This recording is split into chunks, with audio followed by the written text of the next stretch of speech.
I couldn't believe what I was hearing when my boss said I couldn't take any time off with pay. It was shocking. I always stand up for myself, but this time it was too much. She basically told me not to bother coming back. Hearing that, I felt like I couldn't take it anymore.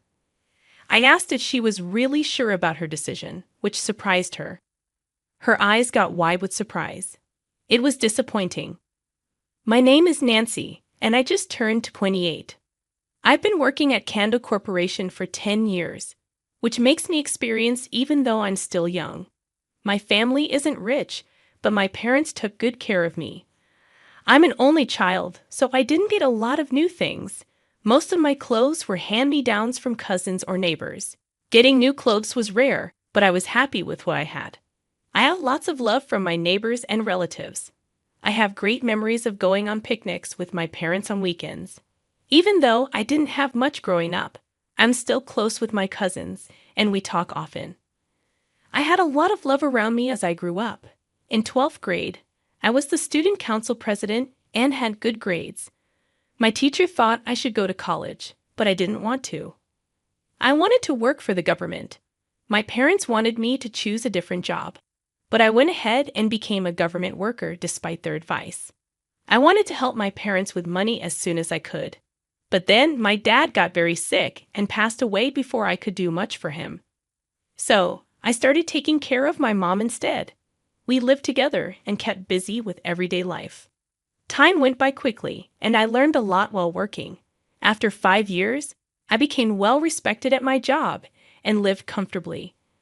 I was in charge of training new people and sometimes did important tasks for my boss. Plus, I got good bonuses, which let me give my parents $600 every month. In my free time, I enjoyed going on trips with friends, coworkers, and my boyfriend. Then, our boss changed, and the new boss was a woman who happened to be the president's daughter. People said she didn't work hard because she relied on her dad's money.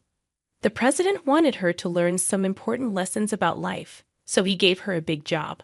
Only the president and I knew about his plan. Many people in the company didn't think she deserved the job because they thought she only got it because of her dad. The work atmosphere was getting more and more tense, and it was starting to feel suffocating. And then trouble found its way to me. It happened when I made a cup of hot coffee for the new boss. "What's this?" "Are you trying to make me mad?" "I made it just like you asked."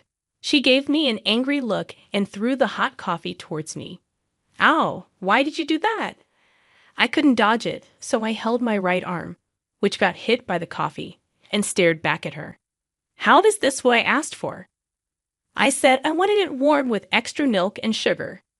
I made it warm with 2 cups of milk and 2 scoops of sugar. It's too hot. Normally, it's 4 cups of milk and 3 scoops of sugar. She acted like her way was the only right way and forced her preferences on others. "I'm sorry. I'll make you another one right away.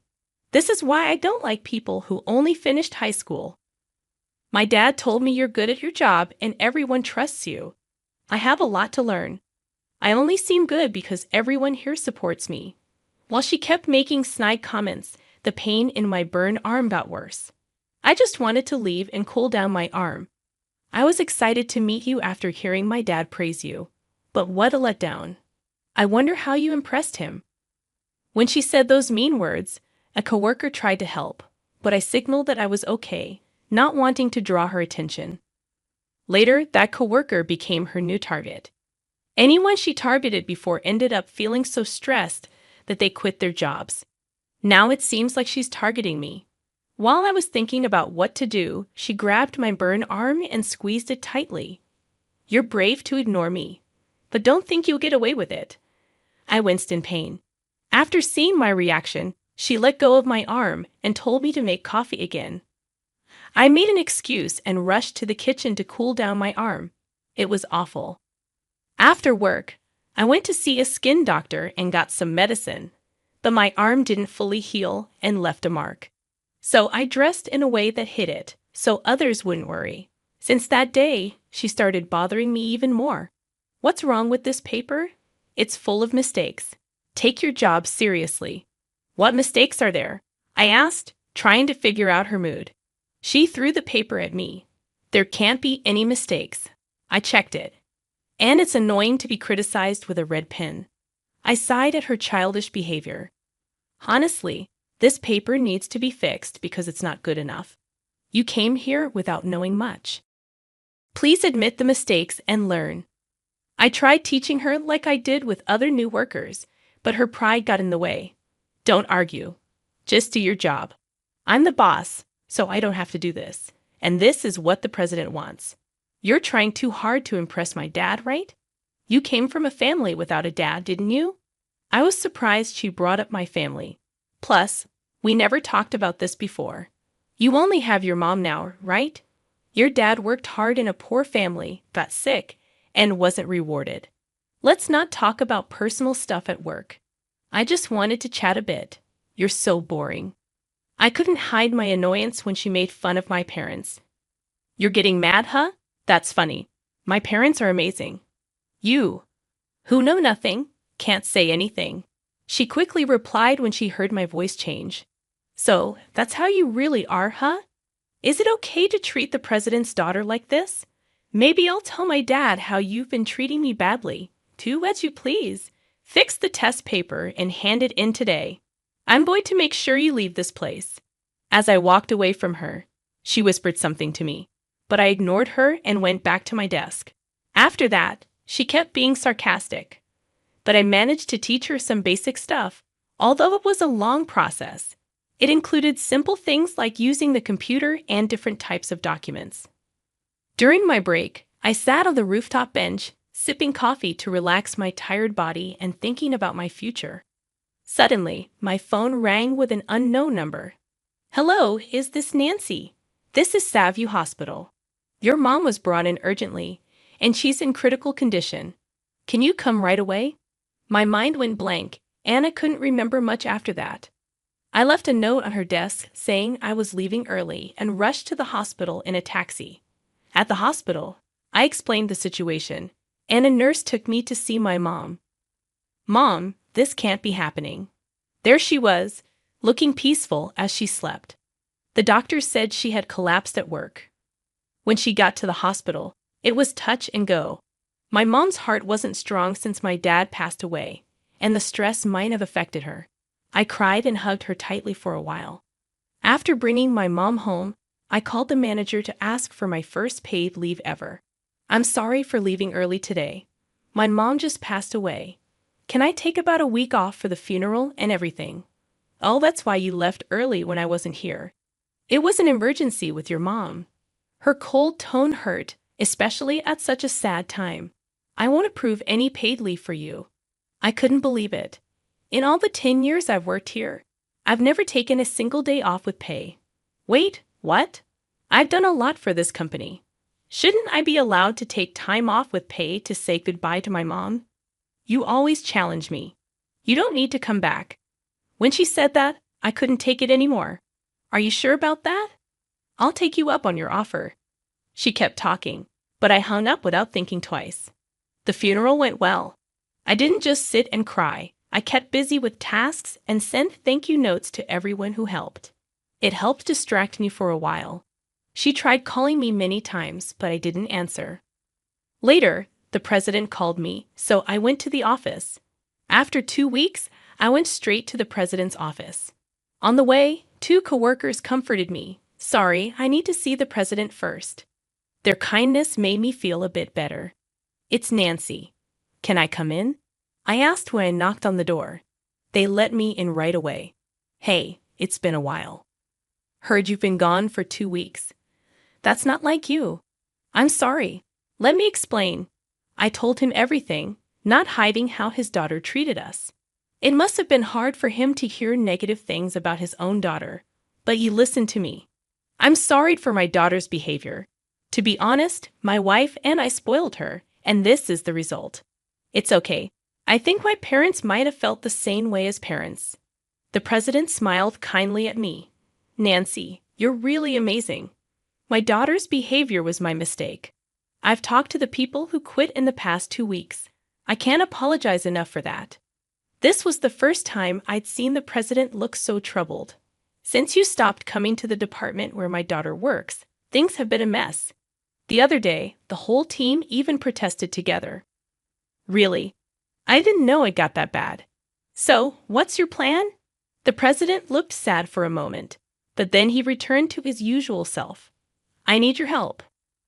When I looked into his serious eyes, I decided to help. Okay, I'm happy to help, and that's when actions were taken against her. Hey, when are you coming back to work? The frustrated manager finally contacted me. But didn't you tell me not to come? Stop that. Everything's a mess here. Come to the office now. I reluctantly changed and went to work. But when I got there, nobody was around. It was weirdly quiet, like a weekend. Isn't it a weekday? This feels strange. While I was alone in the office, I heard yelling and things being thrown from my department. I cautiously went to see what was happening. What's happening? I asked when I saw her causing trouble. She quickly turned and grabbed me. It's all your fault. Since you stopped coming, everyone else did too. Now I can't reach anyone. How will you fix this? I don't understand. Please don't blame me, I said calmly. She let go of me and pushed me away. You're so annoying. Even my dad won't help me. What's going on? How long has it been since everyone stopped coming? Just half a day. I've been answering calls, which I never do, and I don't know what to do anymore. She looked tired and messy. Her hair was a mess, and her nail polish was chipped. She must have hung her jacket somewhere. There were angry phrases written on it. When I saw her, who always acted like she was in charge, looking so upset, I couldn't help but laugh. Serves you right. What'd you say? This is your fault. What did you think would happen? Nobody follows someone who just throws their power around without real skills. As I stood my ground, she came closer, getting red in the face. Say that again. Do you want to get kicked out of the company? Well, I'd like to stay if you leave. Then you're fired? I'll take over this company. That's too bad for you. She had a strange smile and looked proud. I just said, okay, thanks for everything, even if it was short. She looked surprised. You know you're fired, right? Yes, I do. I'll pack my things. I walked carefully to my desk, avoiding the papers on the floor, and started packing. Wait, are you really quitting? Yes, why? I tilted my head. She seemed less confident now, almost desperate. Shouldn't you finish today's work at least? Her confidence was gone, and she looked worried. Did you know it's against the law to deny paid leave without a good reason? It's the law. She looked pale. She was clearly upset. But I kept going. We're all human. I understand we might not get along, but that doesn't mean you can treat people badly. You're not fit to be a manager. I wonder what your parents are like. Who do you think you are? Insulting my parents? You won't get away with this. Well, you insulted mine too, so you're not getting off easy either. She was angry but tried to act tough. We're nothing alike. You're terrible. You said the same about those who left. You treated them badly too. That's right. They made me feel worthless. So I made things hard for them. It felt good when they left. I sighed and looked down the hallway. She followed my gaze and muttered, Dad, why are you here? The president walked in and went straight to her father. There's been a misunderstanding. No need to explain. I have proof of what you did. No, they were jealous of my skills and set me up. I didn't do anything wrong. The president scolded her when she tried to explain herself. You fool! I hoped the capable workers would help you improve. But in the past few months under your leadership, our performance dropped and we lost money.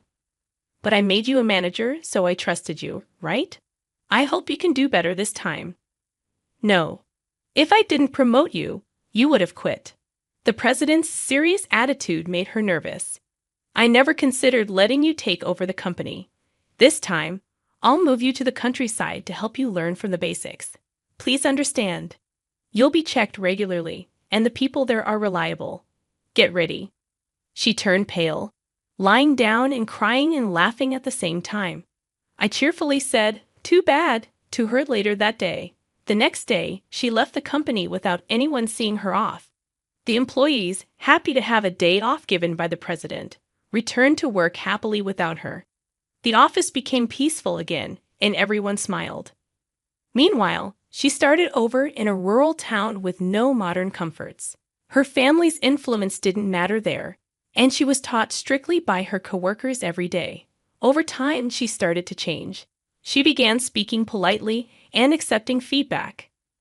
Surprisingly, the president got an apology call from her, which was unexpected. At first, I listened to her, but she ended up begging, "I've learned my lesson. Please ask the president to let me come back."